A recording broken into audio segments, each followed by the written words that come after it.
Why did you start Advocates for Blind Children? Well, as a teacher of the visually impaired, I'd recognized for a long time that students get about as much service as a very strong-willed parent tends to get for them. And you would think that because the individualized education plan process is so delineated and spelled out so clearly that all children will be able to get what the law mandates they get. But in fact, many times students get one goal on an individualized education plan, and that's all that they're going to get unless somebody stands up and says, wait a minute, I think my child needs more. So having recognized that, what happened was I was working in Oregon, and the School for the Blind had closed, and we had set in the state of Oregon this very specific list of things that we were going to do with the money that used to run the school. And in fact, within a year, none of those things had happened. And having been at the school before and working for the entity that was supposed to carry those things out, I didn't understand why it was that we had any issues at all with getting the things for the kids that the law said they were supposed to have.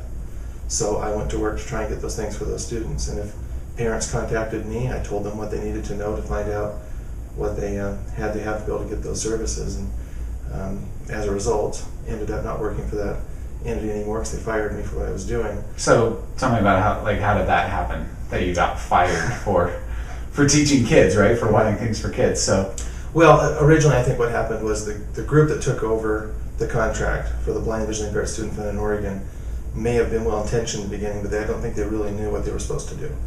And so they were responsible for implementing this fund.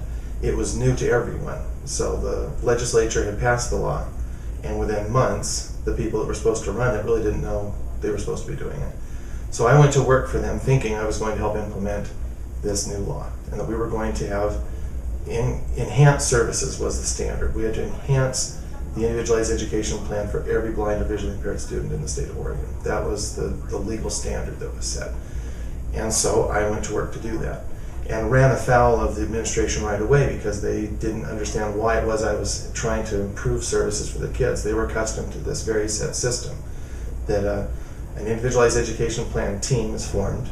The student has a role in that, the parent, the teacher, the case manager, a principal or other administrator, oftentimes a school psychologist. So it's a very extensive process and a large team, 6 to 8 people usually are involved. And that plan had already been set for each of these students. But according to Oregon law, we had to improve that. We had to enhance it. So we were meeting the federal requirements, we were not meeting the state requirements. And as a result, I went about trying to help my students to be able to have enhanced services which the law required.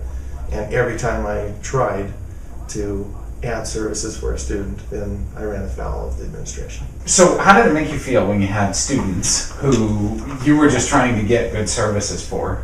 I mean, obviously you had to have had some emotional reaction to that. Well, yeah, I would say the only emotion I was feeling at the time, I believe, was, it wasn't even frustrating. It was just, they don't know. So it was just a little bit of a surprise that they didn't know this was a high-profile issue. The people that should have known the most about this were the ones I was working with. So we're taking a group of students who traditionally had received services in their local district unless they had been determined to not be able to receive those services and therefore were sent to the residential school. So we know these kids are not getting good services. That's why we sent them somewhere else. And then, as a result of the school being closed, we have to get these kids back in the local school, and the law said we had to enhance and improve their education as well as all the rest of the students in the state. This was high profile. It was a big deal. They should all have known. So in the very beginning, how it made me feel was, okay, clearly they just need more education. I tried to think the best of everyone, that they just weren't as informed about what the law required. So that was the approach I took as I went about trying to tell them, and I showed them the information they needed. I tried to connect them to that information, but it fell on deaf ears. So as a result, I just continued to do what I knew was right. It was legal. There's no question in my mind it was legal. The lawsuit that ensued proved that what I was doing was legal. And so I just continued to try and get the kids the enhanced services that the law required. But the system wanted to make sure they only got whatever it was that the system thought they were supposed to get. And as a result, the students were not getting anything close to what the law required. Now in 2009, that's when this happened. And in 2011, the legislature eliminated the fund because The people in charge of the fund had been able to very effectively show that there was no need for it. Nobody bought any enhanced services whatsoever. And because I'd been fired in the meantime, there wasn't anybody left to try and help the kids get more than what the norm had been. So in 2011, I formed Advocates for Blind Children, and what we set out to do was to tell people, number one, about this fund, but also just in general, to help parents be better aware of what the requirements are and the rules are for their students, for their children, within education law. Now, in my experience, most students get 1 or 2 goals on an IEP, the Individualized Education Plan. Well, for blind students, there are 9 areas that we are supposed to meet. We call it the expanded core curriculum. In many school districts, people are familiar with what's called a core curriculum, and we have an expanded core curriculum for blind students. It essentially acknowledges the idea that without any additional training, a blind student just flat out is not going to get the same education that a sighted student would get. For example, you and I pick up on things through vision that a blind student would have to have told to them. So when, for example, a teacher standing up at the front of the room points to something that is, say, on the board, a blind student doesn't get that. Right. So we need to have a way to be able to convey that information to that student. And that's just one of 9 that I could mention. So if being there are 9 areas, a student only has 1 or 2 goals, then by definition we're missing out on 6 or 7 or 8 of the things we're supposed to be doing. So as a result, what we set out to do was to help parents to know what it took to be able to get all of those 9 areas on their Individualized Education Plan. In the state of Oregon, where this all started, it's mandated that students had to have access to this expanded core curriculum. In other states, I would think it would be as well, but it's more based on federal law in those other states. But we truly do believe as a group that all students ought to be able to access the expanded core curriculum. So if a parent comes to you, what sort of help can you offer to a parent? Well, the most important thing I believe is information, because knowledge is power. And parents many times don't even know there is such a thing as an expanded core curriculum. So we'd like to connect them to resources. I believe that because there are other advocacy organizations and other groups that serve the blind, that parents ought to be informed about those organizations. So we'd like to make sure they know about them. We want to make sure that they have someone who's explaining all of these very intricate rules with the education plan, so that the parent is armed with the same type of knowledge that all the rest of the members of the team have. So that's one of the biggest challenges in this entire process. Everybody else sitting around that table is a professional. So you have mom sitting at the table, typically mom, sometimes dad, but almost always it's just mom. When you say at the table, you're talking about an IEP meeting, That's right? So like a parent is sitting at an IEP meeting and there's other experts sitting there with them. Exactly, and it typically would be as many as a dozen, probably at least half a dozen people, all of them professionals, and typically dictating to the parent what it is that the child is going to receive. Now the way this process works is that we're supposed to put the entire plan together with cooperation from the parent. So in theory, there really shouldn't be any plan before we show up at that meeting. We should develop the plan at that meeting. In practice, what happens is we put the goals together ahead of that meeting.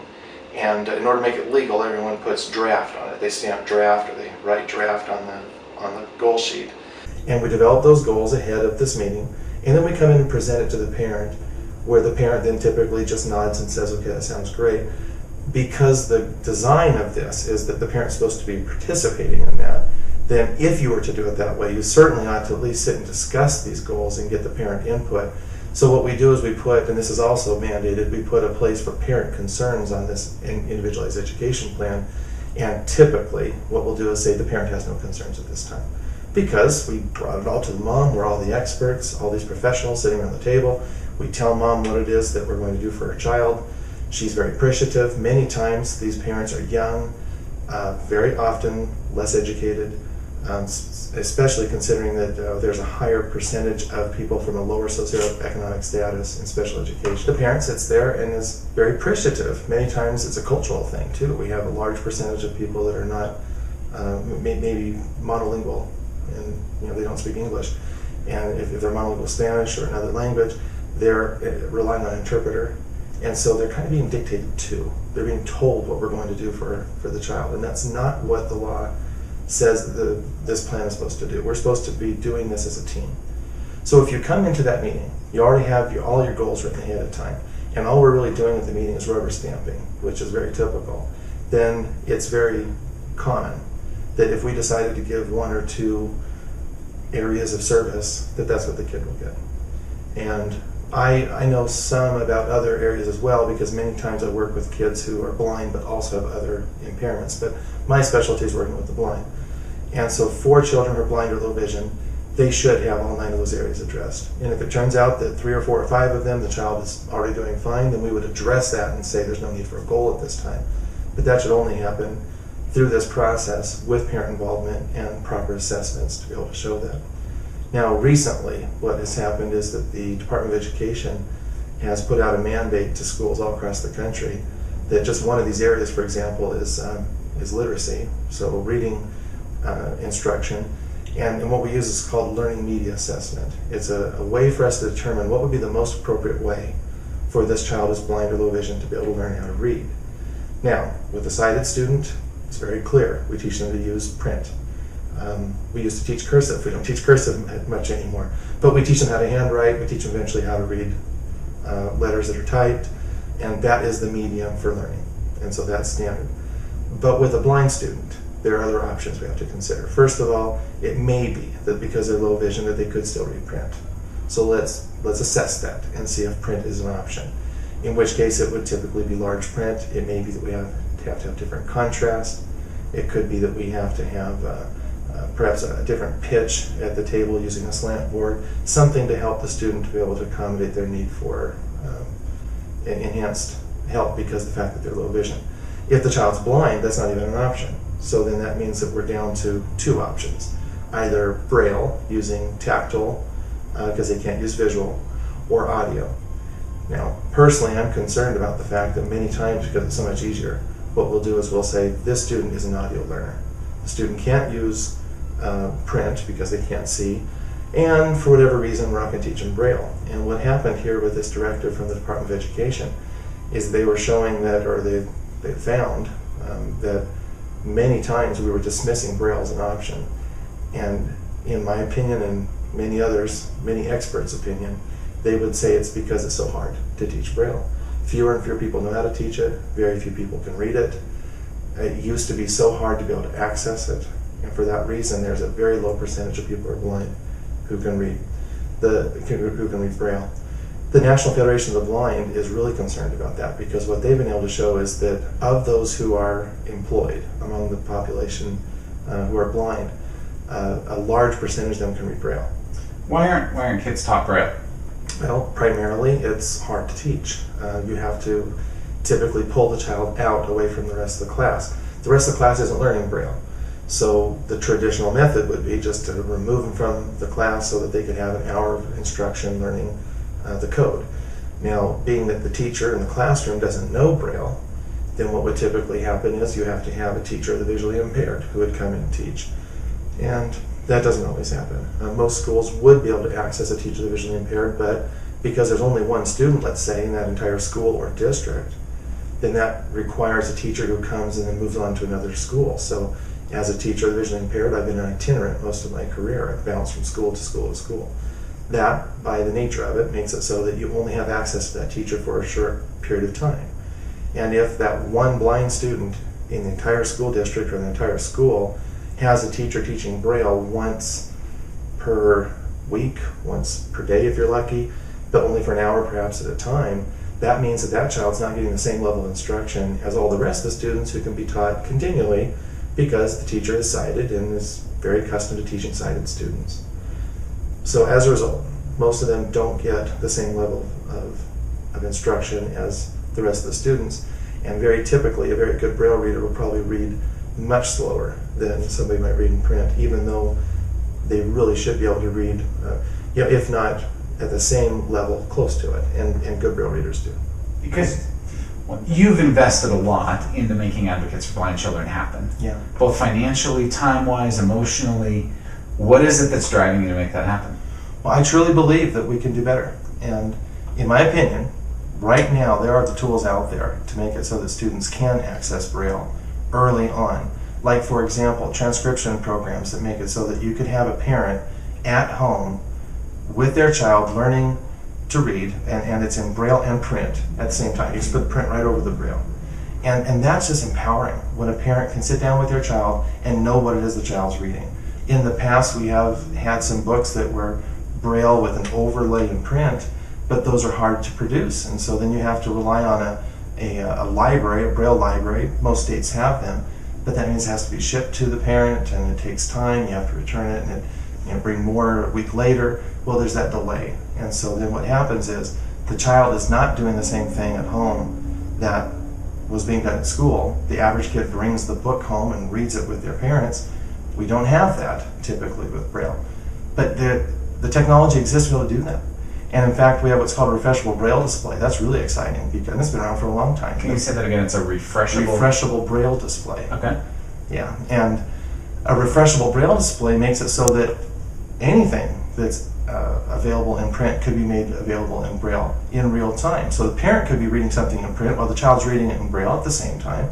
They know what their child's learning. Those are the types of things that need to happen to make it so that parents are more involved with the education of their children.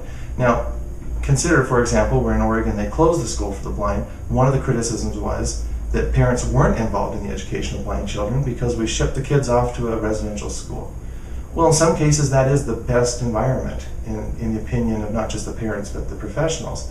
But what if we had it available for parents to be able to be right there with their child learning, and they could understand what it is the child was learning? If for example, the child is reading Braille and the parent doesn't even know what it is, then they feel very disconnected.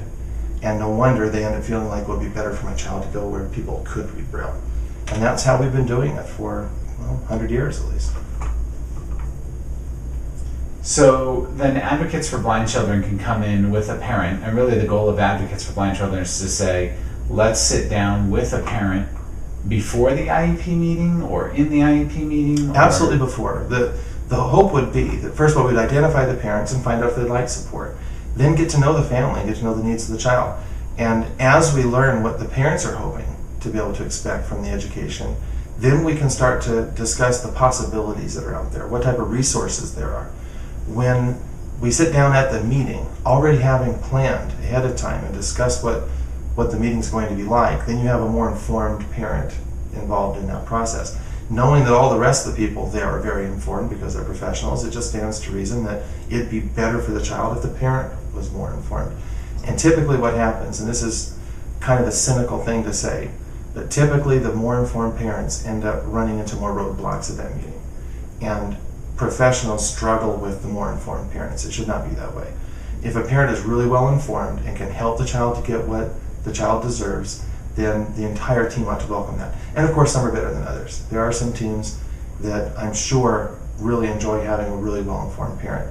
In my experience, and especially considering what happened in Oregon, it sure seemed like the more informed the parent was, the more the system kind of ground to a halt. Right, it's like the parent comes in and goes, oh wait, no, I'm not going to accept what you're telling me should be best for my child. Exactly. Because we need to have these 9 areas addressed. And the experts go, oh boy. That's exactly right. And I've worked in education for 15 years, and I can remember just, if it was more than once, I can't remember too many times at all, where a parent came with a professional advocate. But the one time in particular that's standing out that I do remember, it shut the entire meeting down. So the parent came with someone who was well informed and was a professional and knew how to make sure the parent got the services. And the rest of the professionals in the room pretty well refused to do anything in that meeting. It just ground it to a halt. And as a result, we had to reschedule the meeting, and everyone had to submit their goals ahead of time, which I think should be standard practice. We ought to submit our goals ahead of time so the parent can review it and say, well, I'd like this consideration to be made. When I had worked as the teacher developing the goals, I tried to make it a practice to call the parent and say, here's what I'm thinking.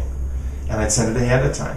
Now, I can't remember too many times that any superintendent or principal or supervisor said, don't do that. But I can tell you that after the closure of the school for the blind, it was very common that what we saw was that we have very specific things we were allowed to do, and if you strayed from that, they came down hard on you. So, in my opinion, every goal ought to be discussed with the parent ahead of time. And then we get the parent input, and the parent's informed and has the help of an advocate, somebody who can help them to access resources. then it becomes a better goal. It becomes a better process. It's better for the child. Of course, what will happen is the criticism will be, well, then it'll become more expensive. I don't believe it would be, especially considering that there are people out there that have resources.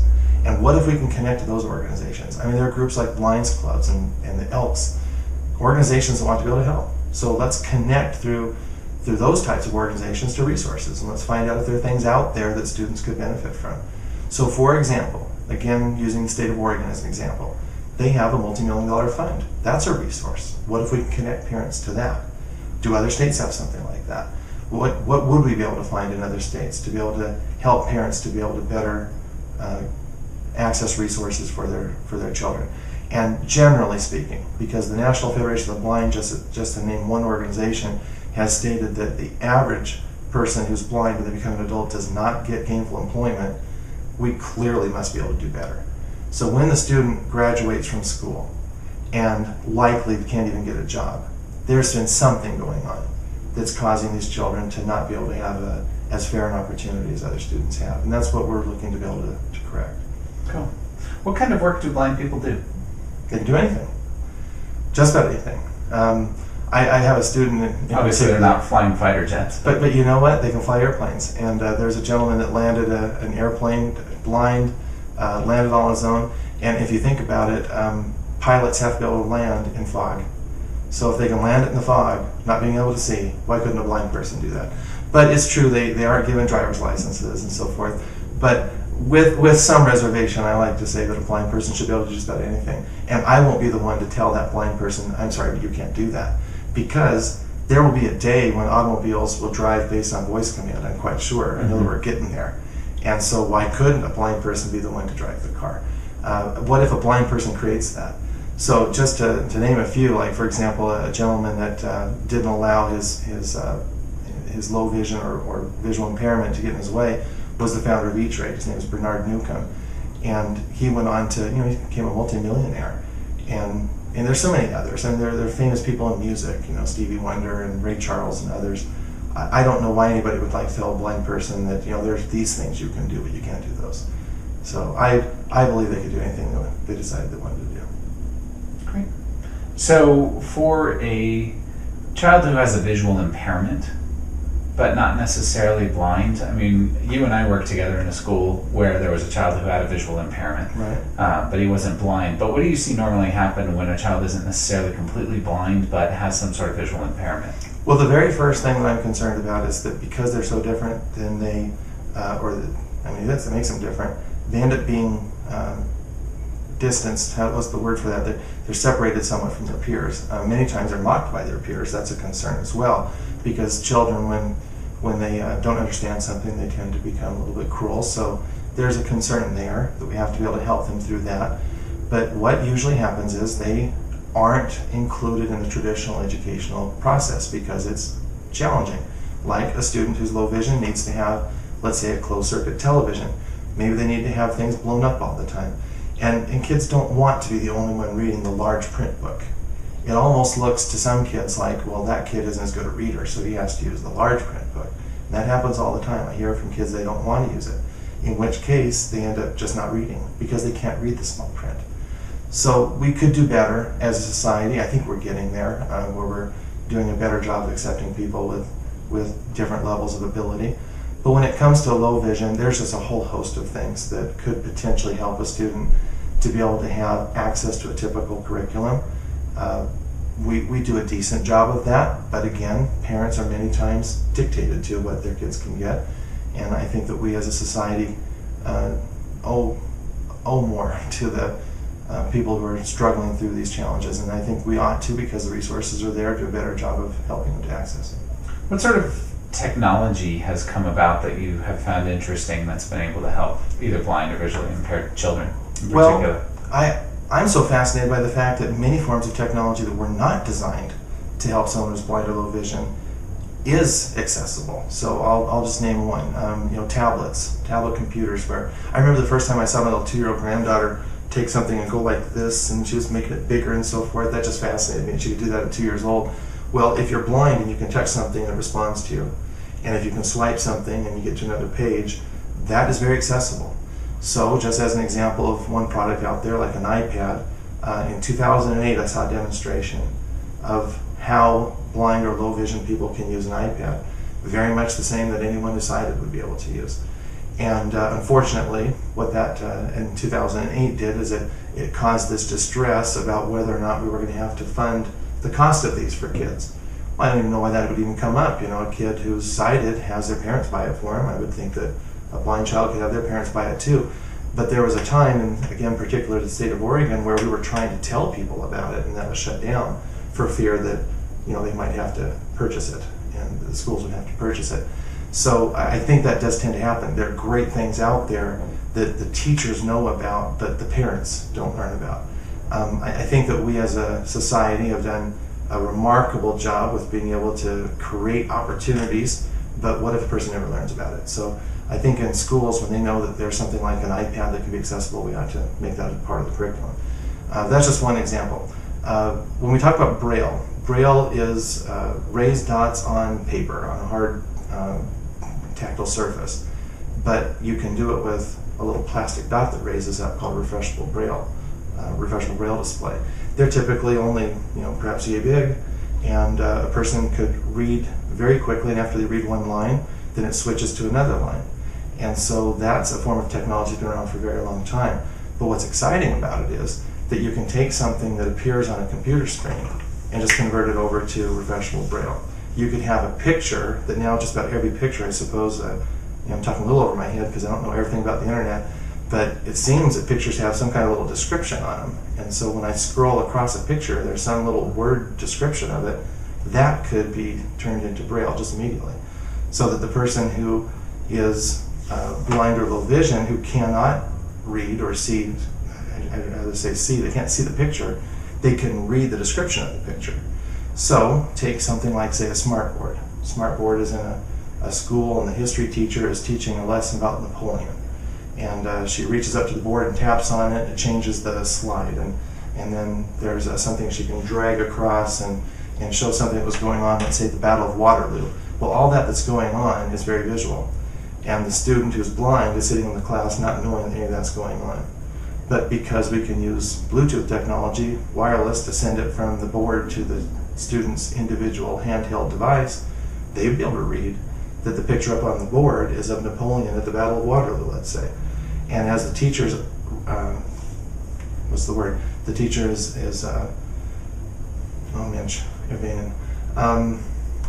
the teacher's pointing to something and is mentioning something, but doesn't say, oh, and now I am pointing to this picture of Napoleon. They don't do that, they just point to it. When that happens, the student who's blind, who didn't know that that's what they were talking about, now can read it. And that happens all over the country in places where they're up to date with the latest technology. So those are just some examples. There's got to be far many more. But because of what's happened with computers, I just can't imagine that there could be any limitation in education. There's got to be some way using technology to be able to access just about everything. Don't you think, just playing devil's advocate, as opposed to an advocate for a blind child, if I am the person creating an image, right, it takes me another 20 seconds per image that I create to actually write up a description of it. Right. And let's say I've got 1,000 images, so now I've got a lot more time invested into making that happen, and probably the vast majority of society isn't thinking, oh, I just took this image, now I've got to make it accessible for a visually impaired person. Well, my understanding is that the picture was only put up there because of some code, that the code determined that that's what's going up on the screen. It's the code that somehow is put up in print. It's already happening. LibriVox is an organization that's open source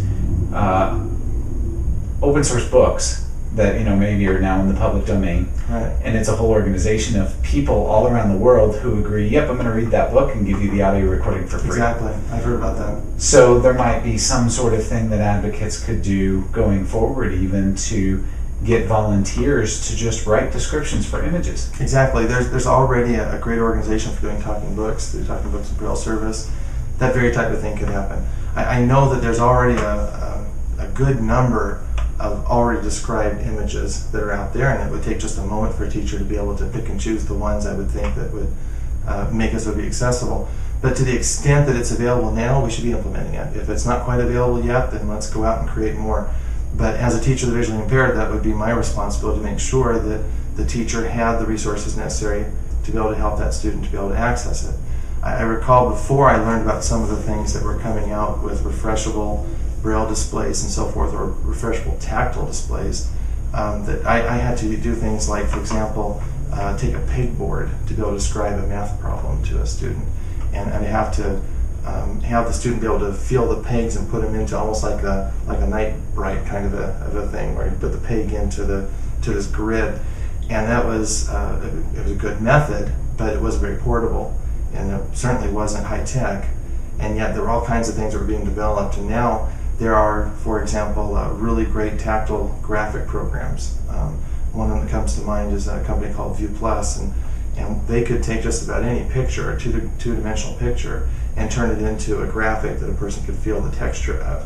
And so there's all kinds of things. Is that done through like little pins or something? Or? Well, they do it actually on the paper itself, and so it uses an embosser that hits from below, and then it raises the dots. And so what you'd be able to do is feel a graph, for example, so that when a student is trying to keep up in a math class and everybody else can see the graph, we could have that embossed ahead of time, so that the student will be able to feel that, this graph's going up and to the right, and that type of thing. So there's all kinds of technology that's out there, and most teachers are aware of that technology. It just seems like we're a year or two behind in the schools and getting it implemented.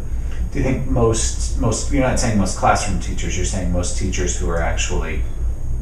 Yes, teachers of the visually impaired would be aware of it. Yeah, I would think most classroom teachers aren't aware of that much at all. But the teachers of the visually impaired, whose job it is to make sure the students are connected to these things, are aware of these things in many cases, most cases perhaps. But we are definitely seeing a lag in getting this technology into the classroom. And do you think that's out of a lack of desire, or do you think it's because it's too difficult to learn new technology? Well, what do you think causes that? I think that schools are concerned about the cost of technology, and the last time they bought something that cost $6,000 that's sitting on a shelf. The fact is that when one student uses something for a year and it could be used in another school, that's the type of thing that we ought to be doing as I think as teachers of visually impaired, is creating a better community to be able to share resources. And many times I've had a piece of equipment that I only needed for about 2 months that could then go on to be used by another student. So there's that issue as well. And you see setting that sort of thing like an exchange of some kind, setting that up through Advocates for Blind Children as well. Right, or connecting to existing exchanges and making sure people are aware of it. See, again, the parents are the ones that I want to be aware of this, where a teacher may be aware. If the teacher of the visually impaired knows there's an exchange, but the parent doesn't know that there was a tool that could have been used and it was never brought up during the educational planning meeting, I would prefer to have had all of those things explored ahead of time, and a full assistive technology assessment conducted to make sure that they know about what types of resources are available. So you would sit down with a parent, say a parent comes to you, or to Advocates for Blind Children, and they say, "Yeah, I just want to know." What do you do with that parent? Like, I just want to know what I don't know. Well, the process is going to start with an interview, and we find out what they do know, and then we can start to go through the varying types, as I mentioned, expanded core curriculum, the varying types of resources available for each of those areas. So if a parent feels very confident that they're already helping their child with, say, independent living skills, well, then assessment can be performed, and once assessment is completed, we identify that there are just a couple of holes that need to be discussed, like take, for example, color identification. Most kids have access to a color identifier. Think about the fact that a blind student doesn't know, for example, whether or not the shirt you're wearing matches the slacks that you have on. Color identification is a very simple program on an average phone today, so you could get an app for that and be able to use that very easily. So maybe that's all that they needed, was just to know about some of those things, and a parent might not even have known that that existed. And for example, going grocery shopping, it used to be you'd have to have a personal shopper. The average blind person would have someone who'd go shopping with them. But now you just take a phone and scan just about anything. Take a can, hold it up there until it beeps, and it reads the little UPC code and tells you what it is, and how many ounces are in it, and how many calories, anything you want to know. So there are things like that for independent living skills that parents may need to know about. And so when that assessment is completed or conducted, then we can see if there are certain areas that a parent feels like, well, I'm very strong in helping my child here, but I could use some support there. Unfortunately, many times that isn't done until the child is older. And so we would like to make sure that that's something that parents are aware of early on. And again, that's just one of those 9 areas. We've only mentioned maybe 2 or 3 so far.